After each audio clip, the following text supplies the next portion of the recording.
Oh, bagong biyahe na naman tayo. Siyempre, meron tayong bagong trivia at bagong puzzle. Excited na ba kayo? Tara na, biyahe tayo! Tara na, biyahe tayo, kasama ang pamilya. Magandang araw po sa inyo mga kagrasyas. For today's video, kasama po natin si Biyaherong Densyo. Siyempre, puzzle time po muna tayo. Densyo! Sa submarino, nakasakay yung nanay mo at saka yung asawa mo. Pag lumubog ang submarino, sinong una mo sasagipin? Yung asawa ko siyempre. Mali. Kayo mga kagrasyas, alam niyo po ba yung sagot? Kung gusto po ninyo malaman ng tamang sagot guys, tapusin po ninyo ang video na to. Pero sa ngayon, magdi-deliver po muna kami ng mobility scooter, removable battery sa Matungaw, Bulacan. At habang on the way kami sa bahay ng ating customer, pakinggan po muna natin ang tatlong trivia about Matungaw, Bulacan. Tara, let's!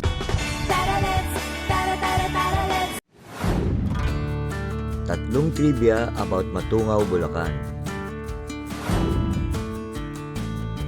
Ang pangalang Matungaw ay hango sa salitang Tagalog na matungaw o ibig sabihin ay mataas o matayog.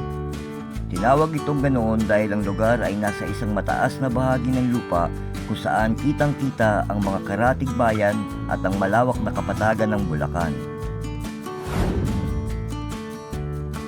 Noong unang panahon, ang Matungaw ay isa lamang baryo o bahagi ng bayan ng may kawayan.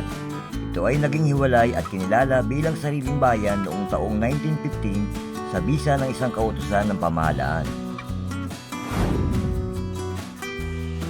Dahil sa mabatong topografiya nito, ang Matungaw ay kilala sa buong lalawigan bilang pangunahing pinagkukunan ng matitibay na bato, buhangin at graba. Maraming proyekto ng infrastruktura sa Bulacan at Metro Manila ang gumamit ng materyales na galing dito.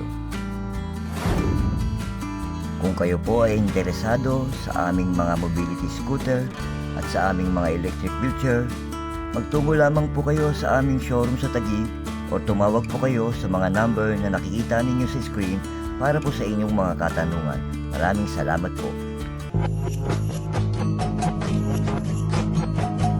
Na po kami guys sa Camellia, Bulacan, kung saan mag-deliver po kami ng mobility scooter.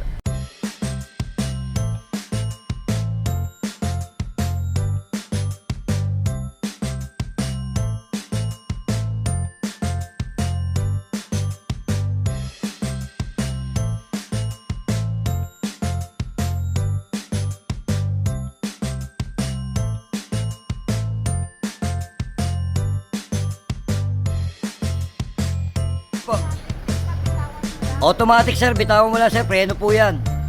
Ganyan po kaganda yung mobility scooter natin, saka ganyan po ka-smooth gamitin. Nice!